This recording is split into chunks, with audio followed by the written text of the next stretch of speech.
Ladies and gentlemen of the nation, what is going on, y'all? Welcome back to another Sly Nation Cyberpunk news video.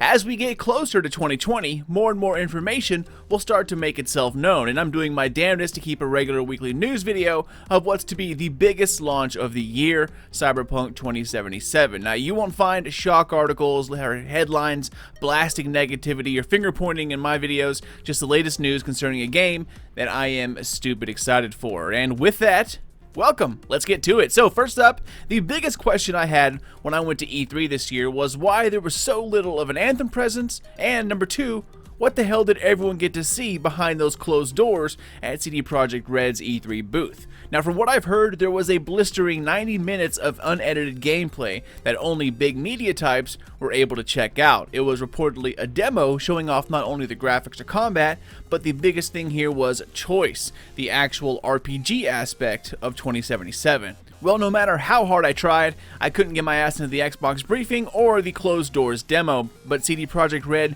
will be releasing the full demo to the public coming up at PAX West on Sunday, September 1st of this year. So a little under a month and a half to go, and we too will finally get to check it out.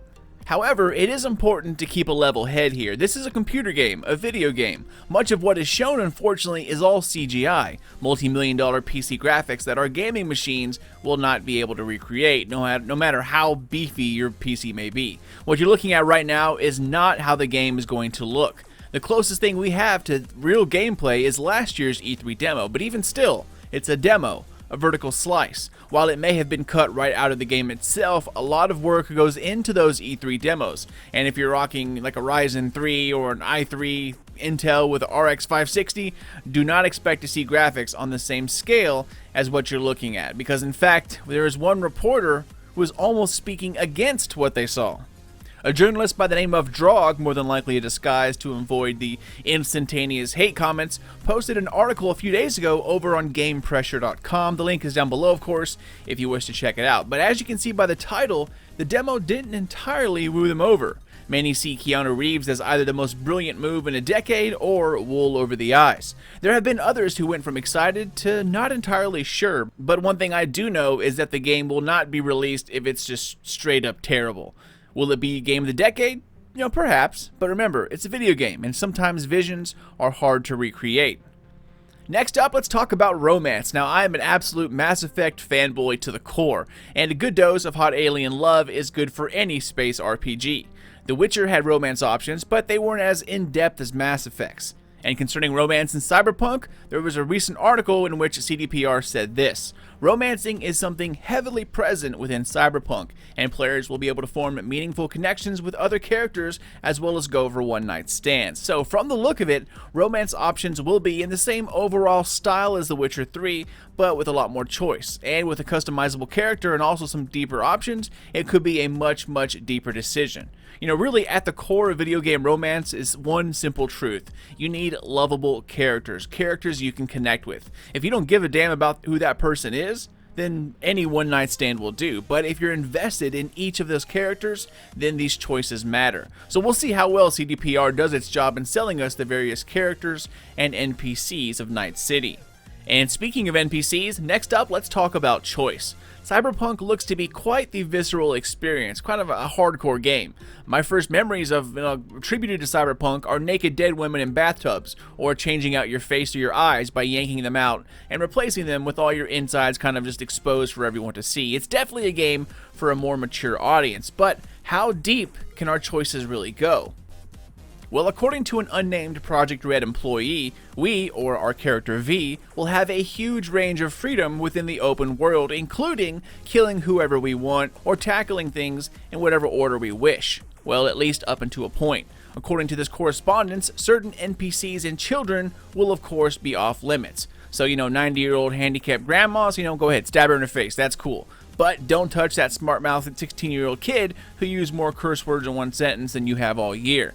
But that's not surprising. You need certain NPCs to convey story, and no one likes a child-beating sim. So these things should come as no surprise. But the internet. When you say freedom, some will go all out to see just how far it can go. Unfortunately, IRL and in-game.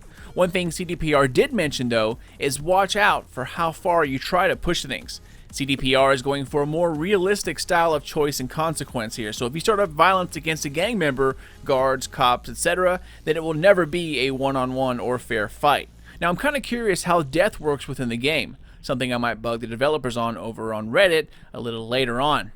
Okay, so touching on a bit of older news, I forgot to add into last week's news video, multiple endings. To the surprise of probably no one, Cyberpunk will of course include multiple endings. Whether or not there will be some sort of new game plus or end game remains to be seen. But like I mentioned last time, there are 3 life paths that you can select when creating your character.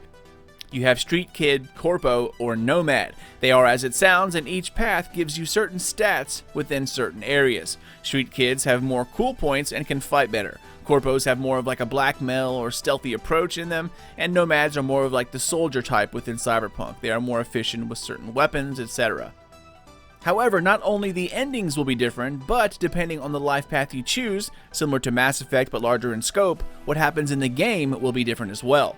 According to Tomaskowitz, guest director for Cyberpunk, in order to get the full scope of the game, you're going to need to play through it 3 times if you wish to see most of the major differences, alternate dialogues, endings, outcomes, etc. So as far as the replayability factor, it seems to be quite high in terms of a single player game. Alright y'all, and last but not least, the final piece of news I have for this week deals with lore. Now I'm currently working on a long video that goes over Night City, a sort of beginner's guide to the actual tabletop game itself, not the video game, but since this thing is so heavily influenced by the tabletop version, brushing up on it seems to be a pretty good idea, so look out for that in the near future as I'm still researching it myself. But if you want to get all the aspects of backstory, Cyberpunk 2077 is going to have a hardcore lore book which will be available a few days after the release of the game. The game comes out on April 16th of 2020 and the lore book has a release date of April 21st the same year. So no word on if pre-orders are going to be absolutely needed or not, but if you want to be sure you're going to get your hands on it, it's open to pre-ordering right now on Amazon. It's by Dark Horse Comics, so you know it's going to be decent quality, all 200 pages of it. You can get it for $20 as a Kindle edition or double that to $40 for a hardcover edition, which in my opinion is usually worth it. If you're interested in the lore book, the link will be down below. You can also use my Amazon link, in which a very small portion of it helps me create content like this, or if you don't agree to that, just head over to Amazon.com, click over to the Kindle store, it will be present on their new release list. And yeah, that is about it. Kind of a light week, but as the E3 hype train pulled into the station and tucked away for the year, summer news will start dwindling at a rapid pace. I remember, August kind of being the dog days of summer, it's also the dog days of news. So I wouldn't expect much by way of news until, late next month when I can do some proper trailer breakdowns of the demo as it releases in September 1st. But as always, if anything noteworthy pops up concerning Cyberpunk, I got you covered.